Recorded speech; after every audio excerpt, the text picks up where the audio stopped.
Hello friends, the youth में आप सबका स्वागत है।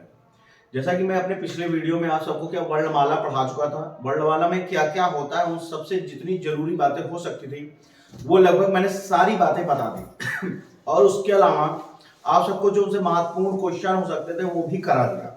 लेकिन कुछ और महत्वपूर्ण क्वेश्चन होंगे जो जिस दिन मैं पूरी की पूरी हिंदी का रिवीजन कराऊंगा उस दिन मैं उनसे महत्वपूर्ण क्वेश्चन ले लूंगा।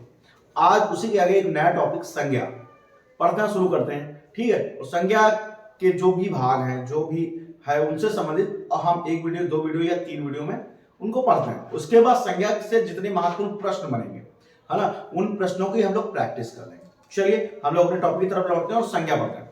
अगर हम बात करें संज्ञा, संज्ञा है क्या? अगर हम बात करें संज्ञा है क्या, संज्ञा इस दुनिया में जितने भी नाम है, स्थान है, वो सब क्या कहलाएंगे? वो सब संज्ञा है। संज्ञा किसी की एक पहचान होती है। ठीक है, जैसे आप ही के माता पिता हैं, आपका जाने, आप लोगों को जो जाना जाता है वो आपके पिता के नाम से या तो माता के नाम से, हाँ, जाना जाता है। तो वो सब क्या है? वो सब संज्ञा ही तो है। इसके अलावा आप सब जो रह रहे हो, व्यवहार कर रहे हो, ठीक है, जो फीलिंग आती, वो सब भी किस में आ जाता है? संज्ञा में आ जाता है। ठीक है, और अगर हम बात करेंगे स्थानों के बारे में या कुछ और के बारे में, वो सब क्या? संज्ञा कहलाता है। लेकिन संज्ञा को हम यहां पर थोड़ा डीप में पढ़ना चाहेंगे क्योंकि क्वेश्चन कई बार फंसाता है। अगर हम बात करेंगे संज्ञा है क्या पूरी तरह से, संज्ञा सम धन ज्ञा से बना एक शब्द है। देखिएगा, मैं ब्लैक बोर्ड पर लिख रहा हूं। ठीक है, संज्ञा सम धन ज्ञा से बना शब्द है।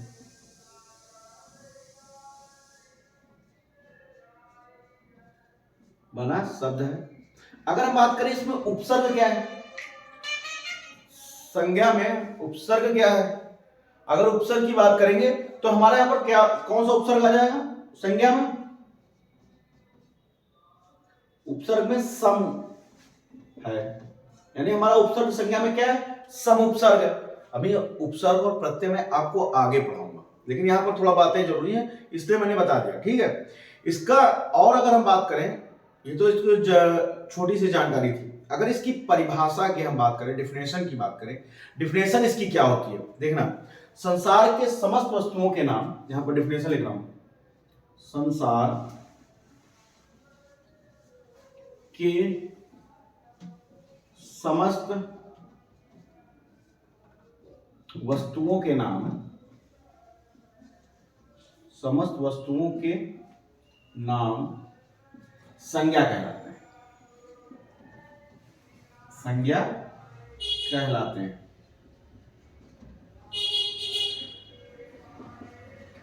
चाहे वो व्यक्तियों के नाम हो या जानवरों के नाम हो, क्योंकि हम सभी कोई ना कुछ जानवर पालते हैं घर में, जैसे पेट हैं, उनमें सब में डॉग है, कुत्ते हैं, उनके सबके भी नाम रख लेते हैं, है ना। गाय जानवर गांव में पाले जाते हैं तो उन सबके भी क्या नाम रख दिए जाते हैं। और भी बहुत कुछ होते हैं, कुछ स्थान है ना, महीनों के नाम है। ये सब मैं जब पढ़ाऊंगा ना तो आगे पढ़ाऊंगा।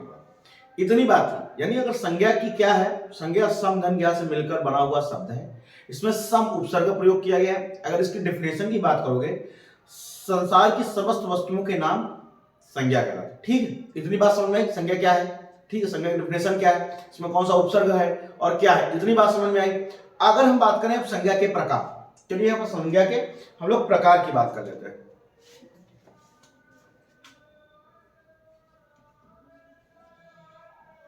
संज्ञा के प्रकार, ठीक है। अगर हम संज्ञा की बात करेंगे, इसको हम तीन भागों में या और भी कैसे कैसे बांटते हैं उसको ध्यान देना देखना। पहला, हम यहां पर बात करेंगे रचना के आधार पर संज्ञा कितनी होती है। ठीक है, रचना के आधार पर, रचना के आधार पर संज्ञा, रचना के आधार पर संज्ञा कितने होती है? तीन प्रकार की होती है, सीधा सीधा। ठीक है, अगर हम इसकी पहले बात कर लें, संज्ञा के प्रकार में रचना के आधार पर संज्ञा कितने प्रकार की होती है? तीन प्रकार की होती है। उसके अलावा हम बात करेंगे व्युत्पत्ति के आधार पर संज्ञा कितने प्रकार की होती है। ठीक है, अगर हम दूसरे की बात करेंगे, व्युत्पत्ति के आधार पर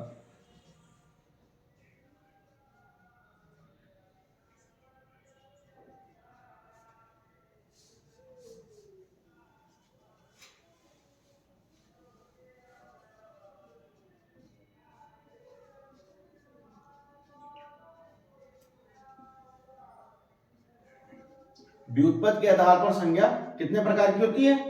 ये भी 3 प्रकार की होती है। कितने प्रकार की? 3। इसके अलावा एक और बात करें, अगर पूछेंगे हिंदी के आधार पर संज्ञा कितनी प्रकार की होती है, अगला देख लेते हैं। अगला हम बात करेंगे हिंदी के आधार पर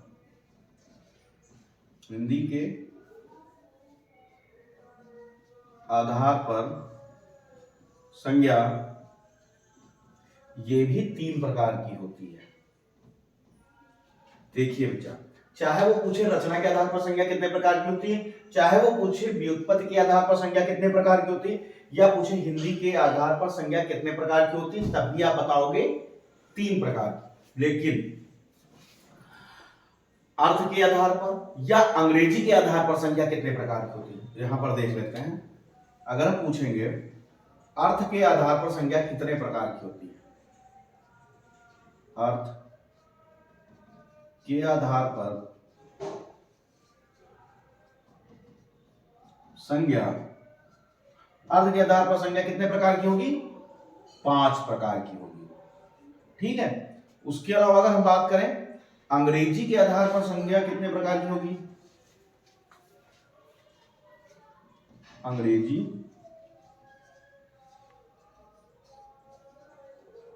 के आधार पर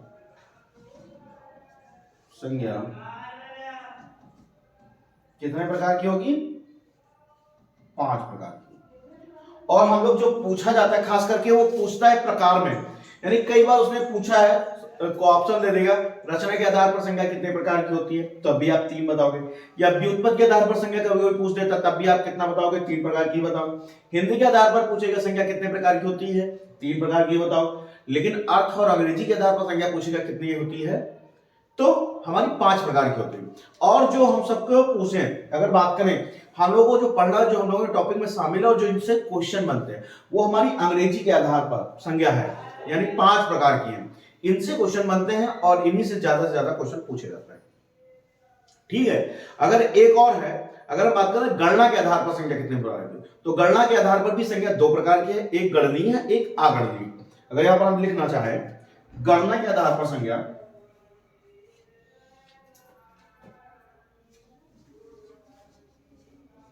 गणना के आधार पर संज्ञा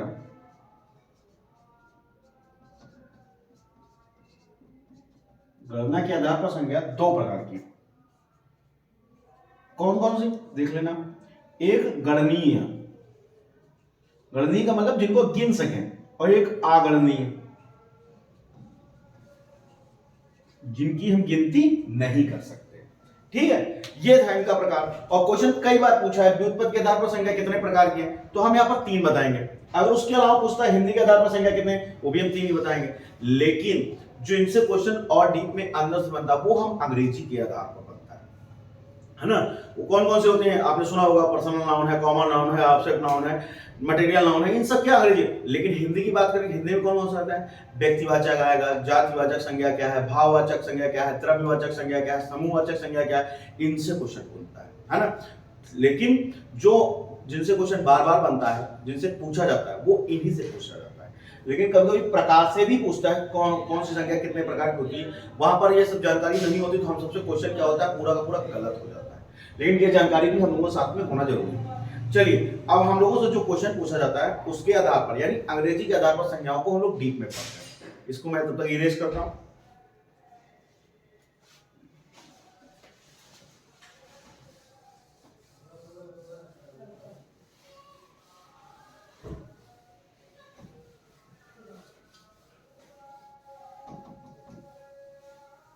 चलिए, अब हम बात करेंगे यहां पर क्या, पहली जो हमारा अंग्रेजी के आधार पर संज्ञाएं हैं, यानी जिनके बारे में हमसे क्वेश्चन बार बार पूछा जाता है। यहां पर मैं कर देता हूं संज्ञा के प्रकार, उसी में पढ़ना।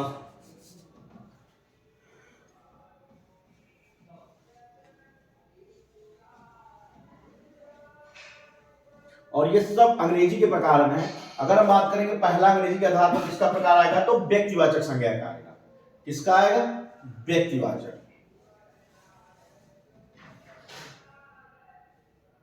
व्यक्तिवाचक संज्ञा इसके अंतर्गत आएगा। चलिए, पहला नो पढ़ते हैं यहां पर व्यक्तिवाचक। अगर हम व्यक्तिवाचक संज्ञा की बात करें, जिन शब्दों के द्वारा हमें किसी एक का अनुभव हो जिसके या एक के द्वारा जिसकी गिनती एक में हो, सिंगल में हो, ठीक, अथवा एक वस्तु के बारे में जानकारी मिले, एक स्थान के बारे में जानकारी मिले, ये सब कहाँ आएंगे? ये सब व्यक्तिवाचक संज्ञा।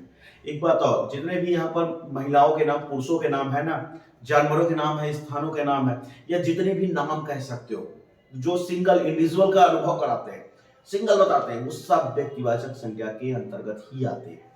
यानी व्यक्तिवाचक संज्ञा में क्या आ जाएगा? वो सभी चीजें जो किसी एक सिंगल या इंडिविजुअल का अनुभव कराते हैं, वो सब व्यक्तिवाचक संज्ञा के अंतर्गत आ जाएगा। ठीक है, चलिए यहाँ पर हम लोग पहले व्यक्तिवाचक संज्ञा की डिफिनेशन देख लेते हैं। जिन शब्दों के द्वारा, देखिएगा, जिन शब्दों के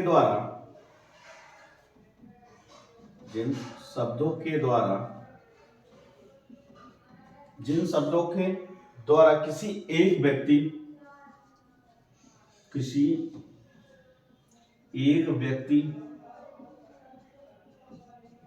एक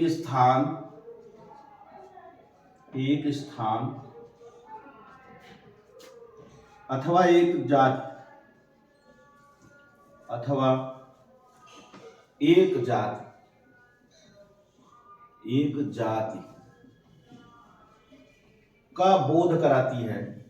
का बोध कराती है, वह व्यक्तिवाचक संज्ञा कहलाता है।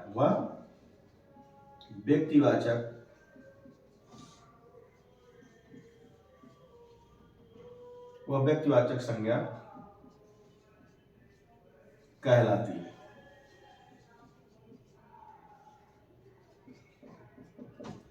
ठीक है, यहां पर हम डिफिनेशन की बात करें। व्यक्तिवाचक संज्ञा की डिफिनेशन क्या है? जिन शब्दों के द्वारा किसी एक व्यक्ति, एक स्थान अथवा एक जाति का बोध कराएगी, वो व्यक्तिवाचक संज्ञा कहलाएगी। ठीक है, ये डिफिनेशन है। ठीक है, अब व्यक्तिवाचक संज्ञा के अंदर कौन कौन आएगा, क्या क्या आएगा, कैसे कैसे आएगा, उसको भी बकायदा पूरे डीप में हम लोग समझते हैं। ठीक है, पहला हम देखते हैं किसके आधार पर? नाम के आधार पर। ठीक है, चलो स्टार्ट। चलिए, तो अब यहां पर हम देख लेते हैं कि ये व्यक्तिवाचक संज्ञा की डिफिनेशन है, ये मैंने आपको बता दी। लेकिन अब व्यक्तिवाचक संज्ञा आप लोग पहचानोगे कैसे? नाम के आधार पर कैसे, या दिन के आधार पर कैसे, कौन से होते हैं, उनको देखते हैं। चलो पहले हम यहाँ पर नाम के आधार पर देखते हैं। अगर हम इसको बात करें नाम के आधार पर, क्या दुनिया में जितने भी नाम है किसी लड़का या लड़की के, मान लो रोहन, मोहन, ठीक है, या लक्ष्मी, या कोमल, अमता, या रोहित, जितने भी नाम हैं ETC, वो सब क्या व्यक्तिवाचक संज्ञा के अंतर्गत आएंगे। जितने भी नाम हो जाएंगे, है ना, इसमें चाहे लड़के का नाम हो चाहे लड़की का नाम, यहां तक कि किन्नर का भी नाम ही होता है ना। ये नहीं बता दो उभयलिंगी है, उनमें मेल और फीमेल के दोनों के कंबाइंड लक्षण है, तो वो उभयलिंगी। बच्चा वो फिजिकल रूप से, सेक्सुअल के रूप से तो है, लेकिन नाम तो है ना उनका कहीं ना कहीं, तो वो भी इसमें ही आ जाएंगे, व्यक्तिवाचक संज्ञा में आ जाएंगे। ठीक है, यानी दुनिया में किसी भी व्यक्ति या मेल हो चाहे फीमेल हो, जिसका जितना नाम है वो सब किसमें आएंगे? व्यक्तिवाचक संज्ञा के अंतर्गत आएंगे। ठीक है, अब हम बोलते हैं दिन के आधार पर। पहला दूसरा क्या है? दिन के आधार पर। दिन के आधार पर क्या? दिन कौन कौन सा होता है? हम सबके सोमवार, Monday, Tuesday, Wednesday, Thursday, Friday, Saturday, Sunday, यानी जितने भी दिन हैं, 7 दिन। यानी कैसे? सोमवार, वो सब व्यक्तिवाचक संज्ञा के अंदर आएंगे। सोमवार, ठीक है, मंगलवार, बुधवार, बृहस्पतिवार, ठीक है, शुक्रवार, शनिवार,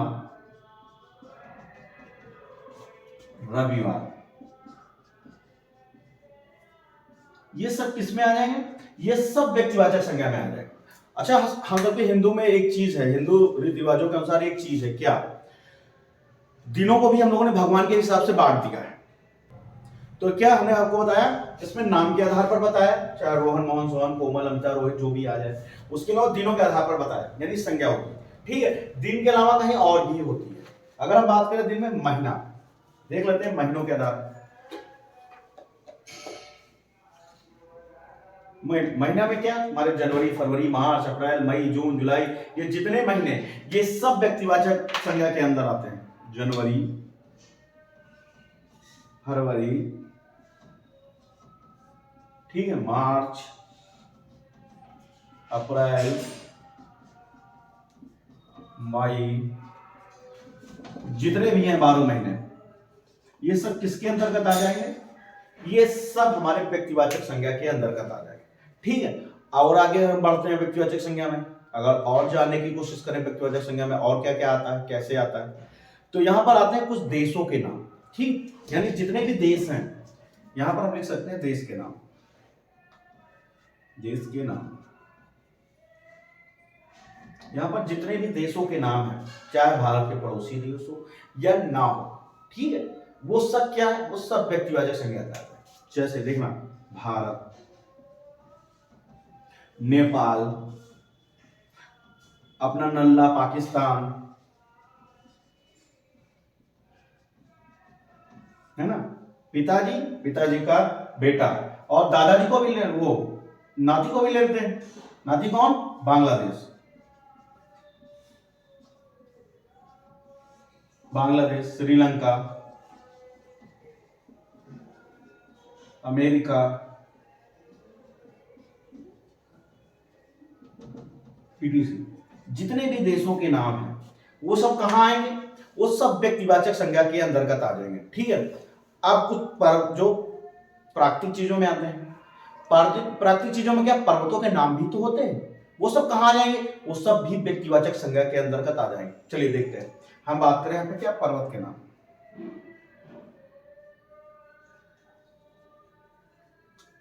जितने भी पर्वत के नाम हैं, जैसे अगर मान लो हिमालय, हिमालय, अरावली पर्वत श्रेणियां,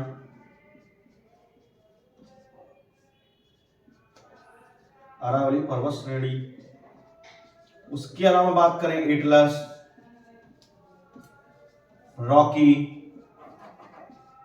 ठीक है, K2, जितने हैं सारे के सारे पर्वतों के नाम क्या, जिनके भी नाम हैं, वो सब किस में आ जाएंगे? वो सब बच्चा व्यक्तिवाचक संज्ञा के अंतर्गत ही आएंगी। ठीक है, और आगे हम बात करें स्थान, स्थान की बात करते हैं।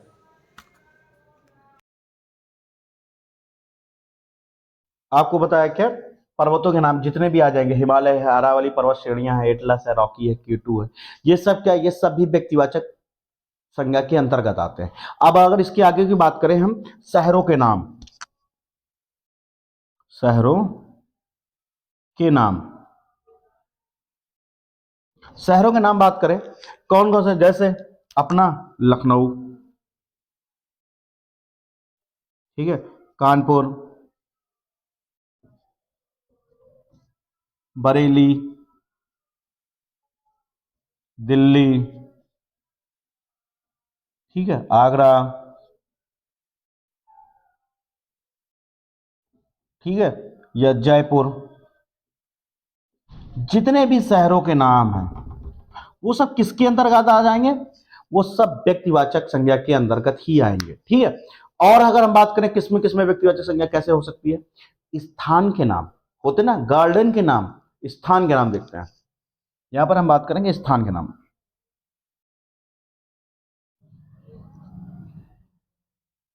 हम बात करेंगे स्थान के नाम।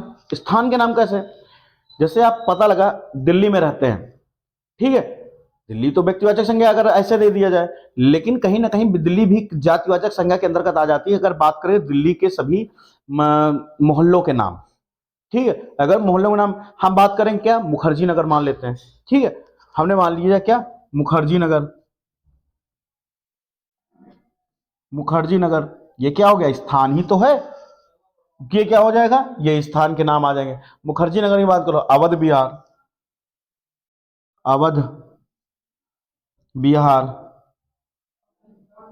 उसके अलावा बात कर लो निराला नगर,